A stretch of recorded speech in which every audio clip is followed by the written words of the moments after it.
Selamat pagi teman-teman semua yang berada dimanapun saudara berada. Pagi hari ini kita ketemu kembali, semua karena kebaikan dan kasih sayang Tuhan. Amin saudara. Saudara, pada pagi hari ini selama seminggu saya berdoa kok saya digerakkan untuk menyampaikan topik yang lain. Dalam beberapa minggu hari ini Tuhan taruh di dalam hati saya sebuah topik yang mungkin ini dialami oleh banyak anak-anak Tuhan. Saya ingin kita mau belajar bagaimana saudara dan saya memiliki jenis kehidupan yang bebas dari stres.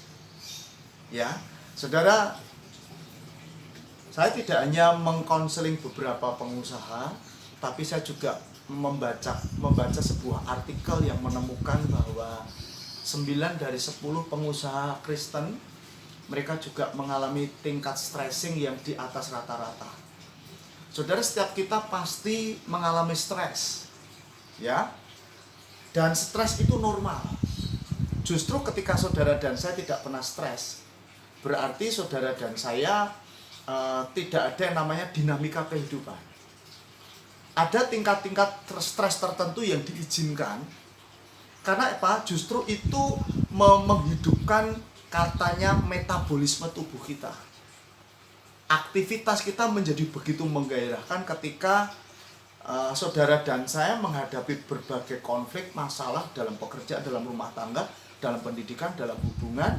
Dan masalah itu membuat saudara mengalami stressing. Dan disitulah dinamika kehidupan kita, kejiwaan kita tertantang untuk dibangun, saudara. Jadi stres dalam kadar tertentu itu baik justru, ya. Tapi yang harus diwaspadai adalah jika stres itu sudah naik di atas rata-rata. Artinya apa? Nanti kita akan belajar, kita akan tahu kalau stres itu sudah naik di atas rata-rata dari kewajaran, tingkat kewajaran. Itu artinya saudara dan saya sudah mulai dikendalikan oleh stres itu. Bukan saudara dikendalikan, saudara mengendalikan stres itu, tapi saudara dan saya mulai dikendalikan stres itu. Ciri-cirinya apa? Gampang. Mulai susah tidur, ya. Mulai katanya apa? Asam lambungnya naik, ya, gitu kan. Terus mulai kepala pusing. Bahkan kadangkala yang saya alami itu adalah apa? Kulit saya ini tiba-tiba bentol-bentol. Apa tuh yang sebutnya itu? Alergi, ya. Kulit ini kadang-kadang bisa menggelembung. Bahkan ada yang pernah berkata kepada saya, karena saya tanya sama dia, saya tanya, "Om, itu kulitmu di sini pada putih-putih kenapa?"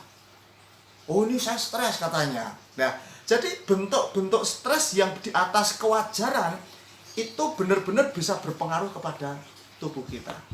Nah, atas dasar isu itulah Tuhan gerakkan saya untuk kita belajar pada pagi hari tentang kebenaran yang mengajarkan pada kita bahwa stres itu juga masalah yang serius yang saudara dan saya harus waspadai, ya.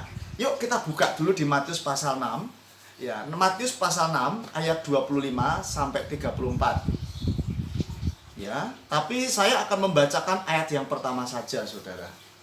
Dari Matius pasal yang ke-6 ini. Ayat yang ke-25 saya membacakan untuk saudara. "Karena itu aku," yaitu Yesus, "berkata kepadamu, janganlah khawatir akan hidupmu, akan apa yang hendak kamu makan atau minum. Dan janganlah khawatir pula akan apa? Tubuhmu, akan apa yang hendak kamu pakai. Bukankah hidup itu lebih penting dari makanan, dan tubuh itu lebih penting daripada pakaian?" Saudara nanti lanjutkan di rumah, ya. Saudara, tadi saya katakan bagaimana saudara dan saya itu bisa memiliki jenis kehidupan yang bebas stres. Dan Alkitab mengajarkan salah satu penyebab stres terjadi dalam hidup kita di atas tingkat kewajaran itu karena kita itu mengalami yang namanya kekhawatiran. Jadi salah satu penyebab stres yang kita alami itu karena apa? Kita mengidap yang namanya sindrom kekhawatiran, saudara. Nanti kalau saudara baca ayat 25 sampai ayat 34, Yesus itu berkata jangan khawatir itu sampai 6 kali. Nanti saudara baca sendiri ya di rumah.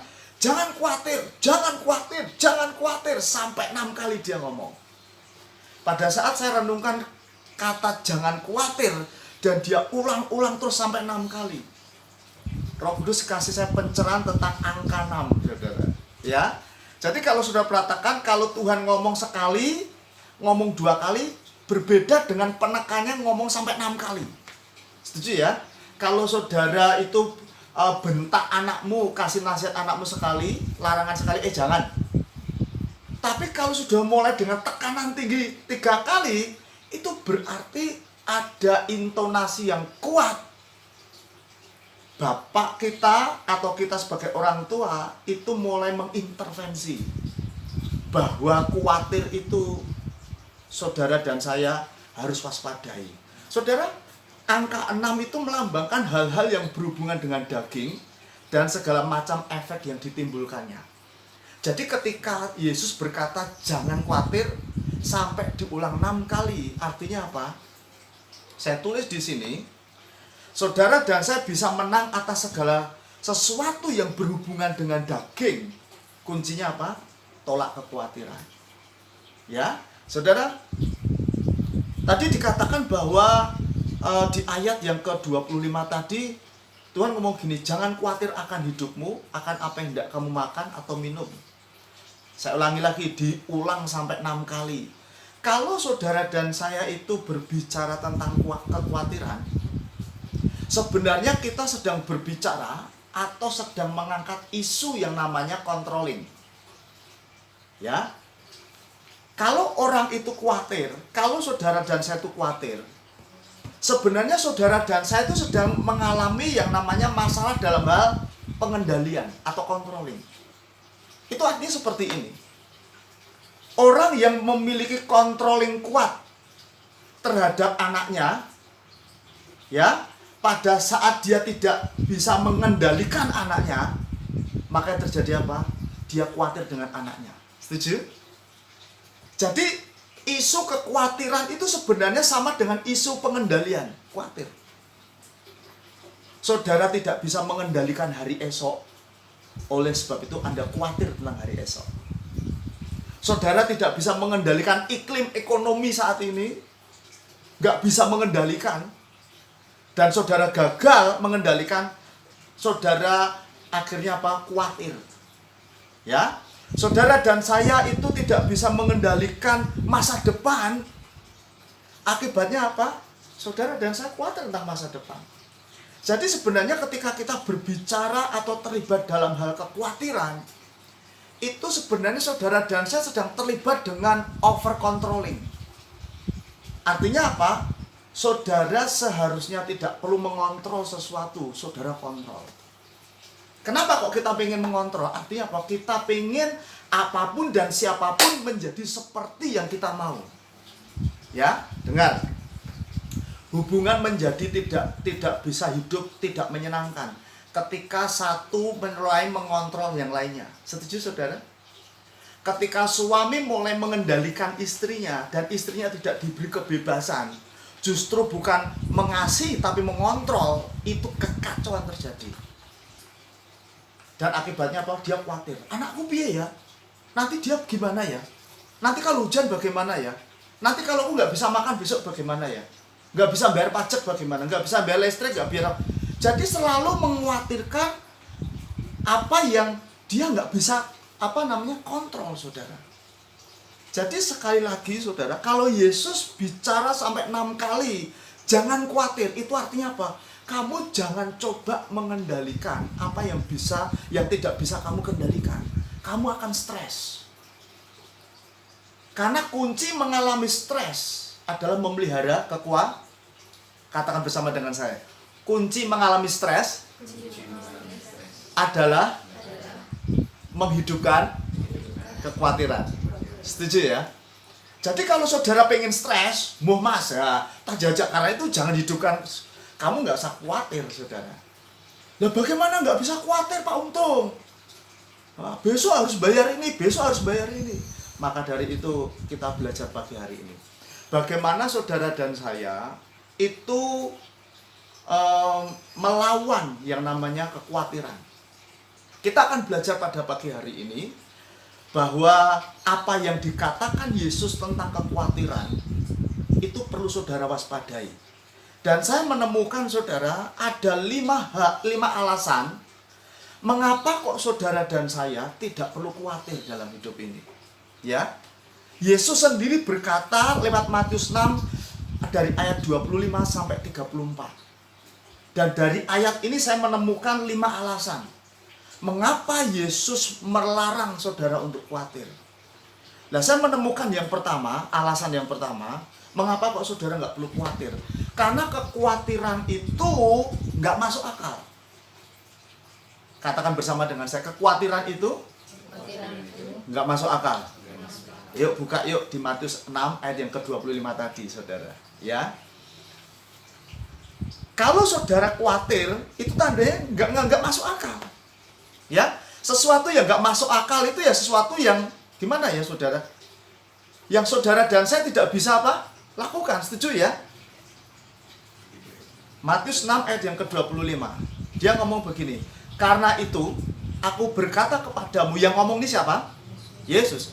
Karena itu aku berkata kepadamu, janganlah khawatir akan apa? Hidupmu. Stop sampai di situ.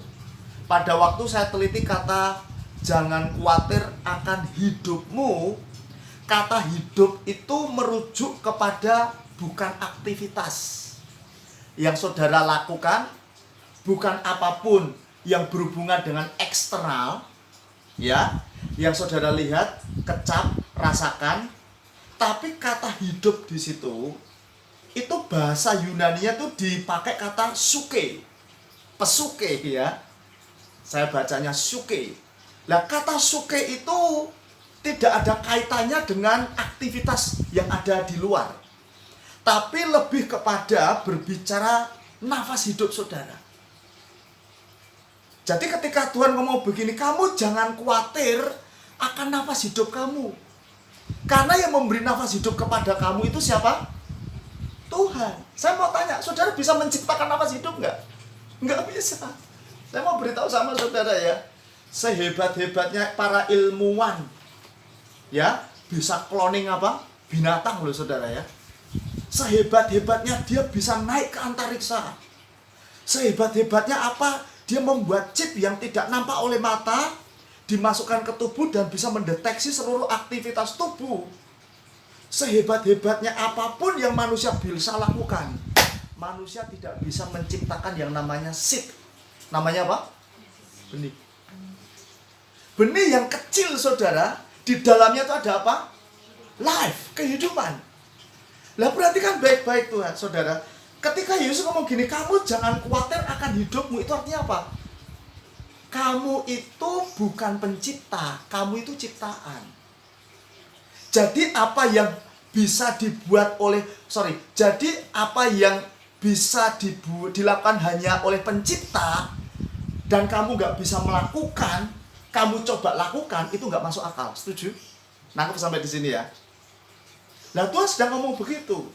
Lah, saudara kalau baca di Kejadian pasal yang kedua, ayat yang ke-7, dia ngomong begini, ketika itulah Tuhan Allah membentuk manusia itu dari debu tanah dan menghembuskan apa? Nafas hidup ke dalam hidungnya. Demikianlah manusia itu menjadi makhluk yang hidup. Saya mau tanya sama teman-teman semua yang ada di rumah atau yang ada di sini. Menurut Kejadian pasal yang kedua, itu Tuhan ciptakan body, ciptakan tubuh manusia dulu fisik, baru dikasih nafas, atau sebaliknya? Nafas dulu ada, baru diciptakan. Ya, kalau saudara baca di Kejadian 2, bentuknya itu dicipta dulu, dari tanah liat baru dihembuskan nafas. Nah, kalau sampai sini, yang fisik dia ciptakan dulu, baru yang life, kehidupan dimaksudkan. Artinya apa sih saudara? Yesus sedang mengatakan seperti ini loh, adalah tidak masuk akal saudara mengkhawatirkan apa yang tidak pernah saudara bisa buat dalam hidup ini. Nangkap ya? Apa itu tadi? Nafas hidup. Artinya begini, saudara, dalam hidup ini Tuhan bentuk fisiknya dulu, baru dikasih nafas hidup. Dan saya katakan itu artinya apa? Selama nafas hidup itu ada di dalam diri saudara, saya mau kasih tahu, pasti saudara mendapatkan pasokan untuk menjamin kehidupan. Amin saudara. Jadi selama saudara masih bisa bernafas dan saudara pegang tangan saudara ada detak jantungnya, adalah mustahil saudara nggak bisa makan, nggak bisa minum, nggak beli pakaian, nggak bisa beli rumah, bisa mencukupi kebutuhan saudara. Amin.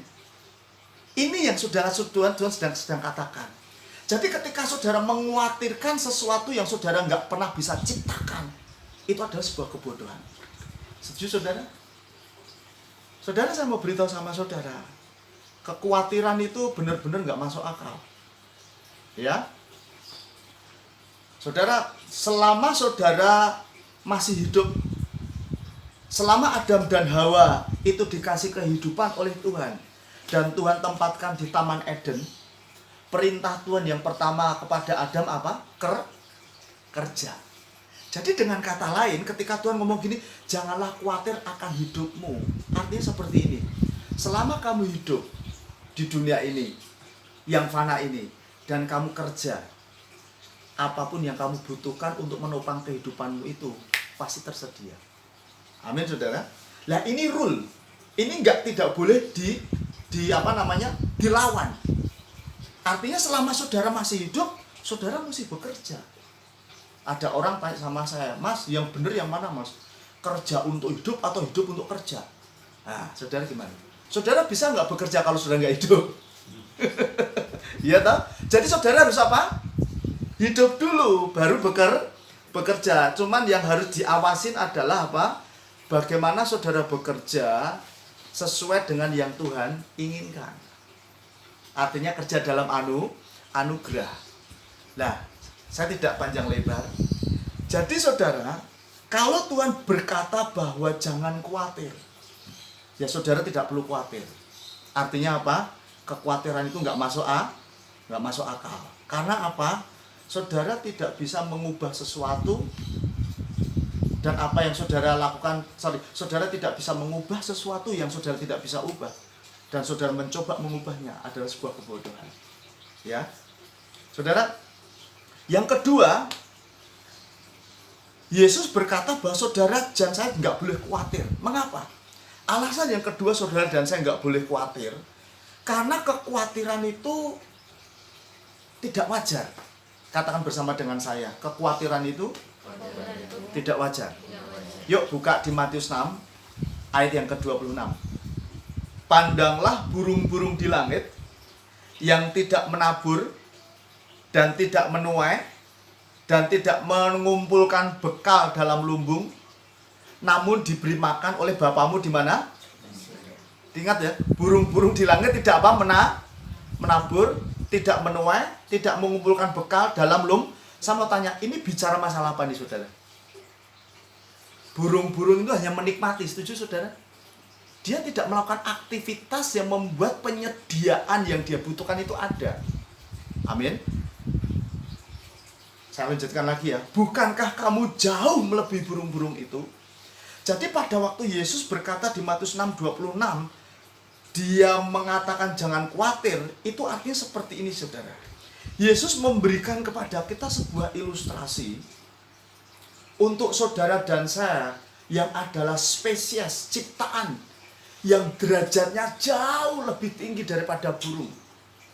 Itu jangan yang namanya sentuh kekhawatiran. Ya, saya tulis di sini saudara. Tuhan memerintahkan kepada saudara untuk memperhatikan kehidupan burung. Ciptaan Tuhan yang lebih rendah derajatnya dari manusia. Perhatikan baik-baik. Segala ciptaan yang pernah ada di bawah kolong langit ini yang mengenal kata khawatir hanya katakan manusia. Katakan saudara dan saya. Ya. Yang mengenal kata khawatir itu adalah apa? Manusia. Saya mau tanya, pernah nggak saudara lihat makhluk ciptaan saya samping kanan ini stres? Enggak kan? langsung stres gini gitu, doyong begini ya. Saya tanya kenapa stres mas ya gitu kan, nggak mungkin. Nggak pernah binatang. Saya di rumah ini banyak kucing. Saya nggak pernah menemukan dia sedih gitu ya. Tanya, Cing apa Cing? Stres mas, nggak bisa makan gitu. Tapi saudara dan saya menemukan banyak orang di tengah jalan bawa sapu, bawa sampah, bajunya bau, nggak pernah mandi, ngomong sendiri di jalan. Itu kenapa? Karena apa? Karena apa tuh? Khawatir. Jadi saya mau beritahu, Alkitab mengatakan bahwa saudara dan saya itu anggota keluarga kerajaan surga. Tidak ada kamusnya bagi siapapun yang menjadi warga negara kerajaan surga itu stres. Nggak ada kamusnya di surga itu stres. Setuju? Nah kalau nggak ada kamus ya jangan cari-cari saudara. Saya ulangi lagi, manusia itu satu-satunya ciptaan Tuhan yang sulit percaya kepada Tuhan. Dan saya katakan itu nggak wajar saudara. Karena apa? Sama juga ciptaan itu mulai mengendalikan penciptanya. Saya mau beritahu sama teman-teman semuanya ya. Orang percaya hidup harus karena percayanya. Itu normal. Setuju ya? Tapi orang percaya yang hidup mengandalkan penglihatannya atau butuh bukti dulu baru percaya, itu abnormal. Mari saudara saya mengencourage teman-teman saudara, teman-teman semuanya, jadilah anak Tuhan yang normal di musim yang disebut dengan new normal ya. Kita akan menjadi orang percaya yang normal kalau kita hidup berdasarkan iman percaya kita. Tadi malam saya menyampaikan firman Tuhan tentang iman. Setan itu memberikan kepada gereja atau kepada orang percaya sebuah saudara? Substitute for faith. Artinya apa? Substitute itu apa? Pengganti daripada iman. Artinya begini tuh. Pengganti dari iman yang setan berikan kepada orang percaya itu apa? Mind approval atau persetujuan mental. Artinya persetujuan mental itu seperti apa sih Mas Untung? Orang Kristen yang diidap dengan persetujuan mental itu seperti apa? Artinya gini dulu saudara. Orang Kristen seperti itu begini, membaca Alkitab, percaya dia benar, percaya itu luar biasa. Tapi ketika menghadapi sesuatu seperti yang Alkitab ajarkan, dia mulai nggak percaya. Artinya dia hanya mempercayai Alkitab sebatas yang dia ngerti, yang dia bisa kalkulasi, yang masuk akal. Lihat itu namanya mind's approval. Jadi ada banyak orang percaya yang khawatir karena selalu dia mengandalkan mind approvalnya. Artinya begini, kalau sesuatu itu bisa saya hitung dan masuk akal, aku mau percaya. Tapi kalau itu saya hitung, saya lihat, saya kalkulasi, nggak masuk akal, saya nggak percaya. Lah setan itu mencoba menghidupkan mind approval itu dalam diri banyak anak-anak Tuhan. Itu yang menyebabkan kekhawatiran merajalela dan menguasai hidup banyak anak-anak Tuhan. Tuhan desain dalam hidup kita itu bukan hidup berdasarkan keyakinan, tapi berdasarkan iman. Keyakinan itu human faith, sedangkan iman itu God's faith. Ya, keyakinan sama iman itu beda. Setiap manusia punya keyakinan, tapi iman hanya diberikan kepada orang yang menerima Yesus. Lah Tuhan mau saudara dan saya hidup bukan berdasarkan human faith, tapi apa? God faith. Mengapa? Karena jaminan keberhasilannya itu mutlak, absolut. Pada saat Tuhan berbicara kepadamu, jangan khawatir, dan kamu ngikutin, saudara nggak khawatir. Ketika setan serang sesuatu yang bisa mengkhawatirkan saudara, dan saudara tolak, saya mau berita, kamu bebas dari hidup stres. Yang percaya katakan amin. Amin saudara. Bahkan Tuhan ngomong gini, rambut di kepalamu pun terhitung semuanya. Saya seringkali katakan seperti ini, saya tuh mengasihi anak-anak saya loh saudara. Begitu juga teman-teman semua di sini, om dan tante, saudara yang ada di rumah, saudara mengasihi anak-anak saudara. Tapi pernahkah saudara menghabiskan waktu setahun minimal lah untuk menghitung rambut di kepala anak saudara? Ada nggak ditulis di Guinness Book Record? Pernah nggak saudara baca? Oh, nenek berusia 97 tahun ngitung rambut anaknya sampai 5 tahun gitu. Ada? Tapi Alkitab katakan rambut di kepalamu pun terhitung. Itu artinya apa? Tuhan itu ya konsentrasi hal-hal yang besar yang terjadi dalam hidupmu. Tuhan yang sama adalah yang konsentrasi dan peduli dengan hal-hal yang kecil dalam hidupmu. Itu termasuk tagihan-tagihan saya, Mas Untung, iya. Itu termasuk kesehatan saya, Mas Untung, iya. Itu termasuk perusahaan-perusahaan saya yang sedang mengalami penurunan ini di Jakarta, ya. Detail hidupmu itu Tuhan ngerti. Nah, kalau udah saudara dan saya udah ngerti kebenaran seperti itu, ngapain kita khawatir? Ya, bukan berarti saya secara pribadi sebagai hamba Tuhan nggak pernah khawatir, pernah diserang. Tapi saudara punya hak untuk melarang kekhawatiran itu menetap dalam hidup kita. Yang percaya katakan amin. Nah, alasan yang ketiga yang saya temukan adalah mengapa kok Yesus melarang saudara saya khawatir? Karena kekhawatiran itu tidak membantu saudara. Matius 6:27 mengatakan begini, siapakah di antara kamu yang karena kekhawatirannya dapat menambahkan sehasta saja pada jalan hidupnya? Saya mau beritahu, kekhawatiran itu tidak bisa mengubah apapun dalam hidupmu menjadi lebih baik. Tapi kekhawatiran bisa mengubah tekanan darahmu. Nangkep? Dari yang normal jadi abnormal.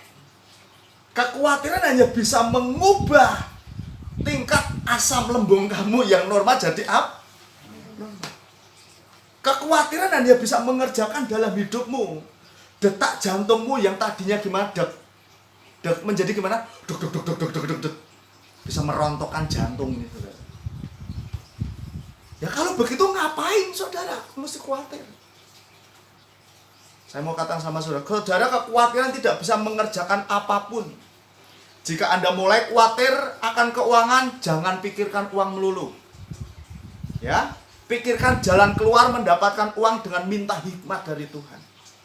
Saya mau beritahu kenapa? Karena uang itu ada di mana-mana. Tanpa hikmat yang dari Tuhan, uang itu tidak mendatangin saudara. Tapi ketika sudah mendapatkan hikmat Tuhan, uang itu bisa datang sendiri pada saudara. Yang percaya katakan amin. Saat saudara khawatir, Anda seperti duduk di kursi mobil, ya. Saudara jalankan mesin mobil, suaranya berisik, bensinnya habis, menggerung-gerung, bergetar semuanya, tapi progresnya nggak ada. Orang yang khawatir itu sedang duduk di kursi goyang, gerak nampaknya, tapi sedang tidak mana-mana. Amin, saudara. Jadi artinya benar-benar khawatir itu nggak bantu kita, saudara. Itu yang keberapa? Yang ketiga. Kalau itu nggak bisa membantu saudara, ngapain saudara pusingi? Ya.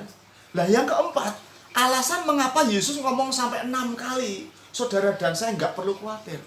Karena kekhawatiran itu sekali lagi, kalau tadi nggak membantu, kekhawatiran itu nggak ada gunanya. Matius 6:30. Jadi jika demikian Allah mendandani rumput di ladang yang hari ini ada dan besok dibuang ke dalam api, tidakkah Ia akan terlebih lagi mendandani kamu?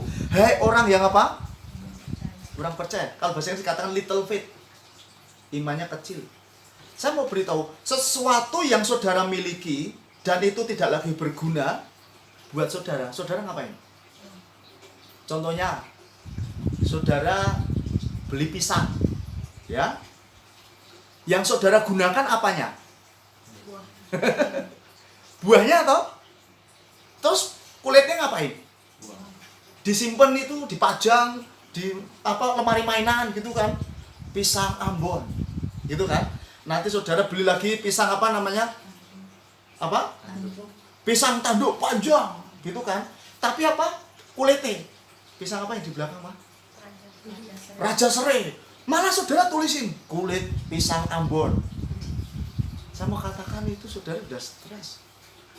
Sesuatu yang tidak penting, sesuatu yang tidak berharga, sesuatu yang tidak berguna, itu jangan pernah saudara pelihara. Amin, saudara. Sebagus apapun bungkus dari produk yang saudara beli, ujung-ujungnya saudara buang karena tidak berguna. Jadi katakan kekhawatiran nggak ada gunanya. Jadi jangan apa? Jangan khawatir. Sampah itu jangan disimpan. Saudara, 3 hari yang lalu saya membaca survei WHO. Dia mengatakan seperti ini, 75% penderita COVID-19 yang mati. Yang apa? Yang mati. Itu karena mereka memiliki penyakit bawaan. Yang sebenarnya jenisnya tidak mematikan. Apa itu? Kekhawatiran, ketakutan, stres. 75% loh, diteliti yang mati itu katanya di hari pertama, hari-hari terakhir sebelum dia mati. Itu apa? Tingkat detak jantungnya tuh naik terus. Dan diwawancari yang baru masuk karantina itu. Jadi yang mematikan itu ternyata bukan virusnya, tapi apa? Rasa khawatirnya, rasa takut, rasa cemasnya itu. Saudara, firman Tuhan di 1 Petrus 5 ayat 7 mengatakan seperti ini, serahkanlah segala kekhawatiranmu kepadanya, sebab ia yang akan memelihara kamu. Tadi 1 Petrus 5 ayat 7 mengatakan, serahkanlah segala kekhawatiranmu kepadanya, kepada Tuhan, sebab Tuhan yang memelihara kamu. Kata serahkanlah ini, saya teliti ya, ini kata kerja yang sifatnya itu mendesak. Nangkep ya saudara ya? Kata serahkanlah ini saya teliti, kata Yunaninya itu kata kerja yang sifatnya apa? Mendesak. Artinya apa? Kalau Tuhan memerintahkan untuk menyerahkan kekhawatiran kita kepadanya, berarti kekhawatiran itu milik siapa? Yang perlu mengkhawatirkan hidup saudara itu siapa? Iya toh? Tapi kebenarannya Tuhan pernah nggak khawatir nyukupi kebutuhan saudara? Tadi ngomong gini, serahkan kekhawatiranmu, artinya apa? Kebutuhanmu itu tidak lebih daripada bisa melebihi kasihku nih loh. Jadi artinya saudara, kalau kekhawatiran itu hanya Tuhan yang berhak memiliki, ngapain kita pertahankan? Karena Dia sang pemelihara jiwa kita, saudara. Kalau Dia memerintahkan kita untuk menyerahkan kekhawatiran kita, ada 2 penyebab. Kekhawatiran itu nggak ada gunanya, karena itu sampah, dan itu memang bagian Tuhan yang yang Dia saja yang bisa mengalahkannya dan punya solusi masalah saudara. Amin saudara. Jika saudara menaruh harapan dan iman saudara kepada Tuhan, saudara tidak akan menyimpan sampah kekhawatiran. Yang setuju katakan amin. Karena firman Tuhan katakan di Filipi 4 ayat 19 bahwa Dia berjanji akan memenuhi segala apa? Kebutuhan kita. Yang percaya katakan amin. Nah itu yang keempat. Nah yang kelima, saya akan cepat saja. Alasan yang kelima, Yesus itu berkata sampai 6 kali, jangan khawatir.